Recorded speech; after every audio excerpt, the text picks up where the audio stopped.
2 ways to save New Orleans beyond bigger levees.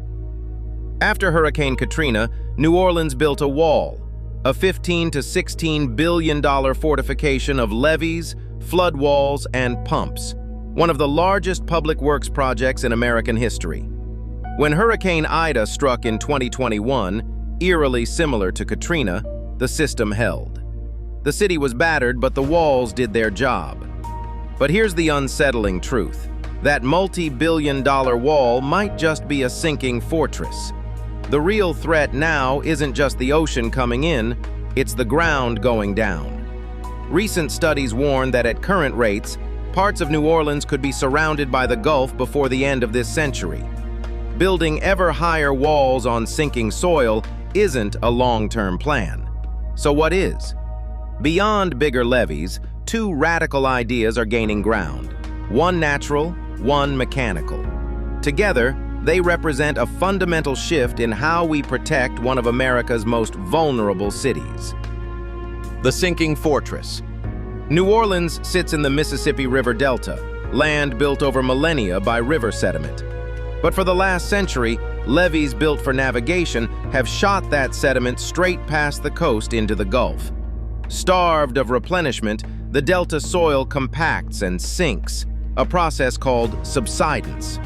Louisiana's coastal wetlands, which once absorbed storm surge like a giant sponge, have been vanishing at a staggering rate. Meanwhile, the city itself is sinking, in some areas over an inch a year, up to 7 or 8 times faster than sea levels are rising.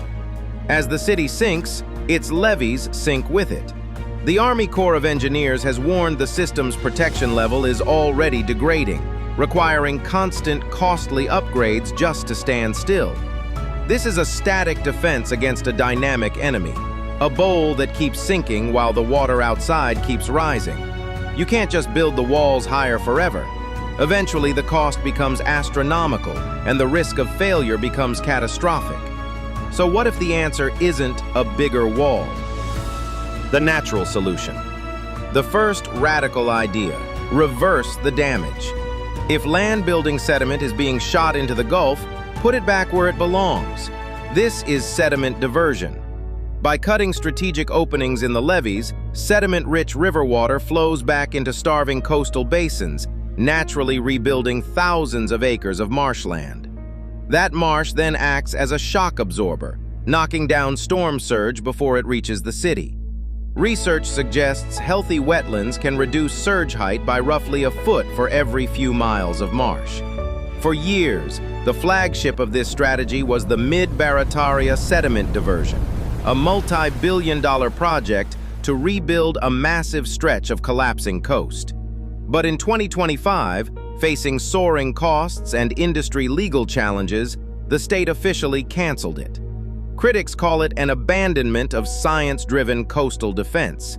The state says it remains committed to smaller-scale restoration, but the future of large diversions is now uncertain, a reminder of how politically difficult soft engineering solutions can be. The mechanical solution. The second radical idea borrows from the Netherlands, a country where a quarter of the land sits below sea level. The Dutch have moved beyond static dikes toward living with water, including massive movable storm surge barriers.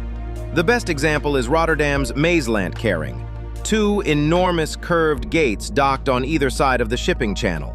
Normally, the channel stays fully open for ships and tides, but when a major surge is detected, the gates float out, lock together, and sink to the seabed, forming an instant wall, a barrier that appears only when needed. New Orleans already has a smaller version, the nearly 2-mile lake-borne surge barrier, which helped defend the region during Ida. The radical proposal is to scale this up, building movable gates at Lake Pontchartrain's main inlets, the Rigolettes and Chef Mentor Pass, so the entire lake could be sealed off from Gulf storm surge on demand, while staying open the rest of the time for ecology and navigation. It's been debated for decades, and the Army Corps is already pursuing a related storm damage project for the lake's west shore, targeted for completion around 2030. Conclusion. 2 paths forward, beyond just raising walls. One natural, restoring wetlands.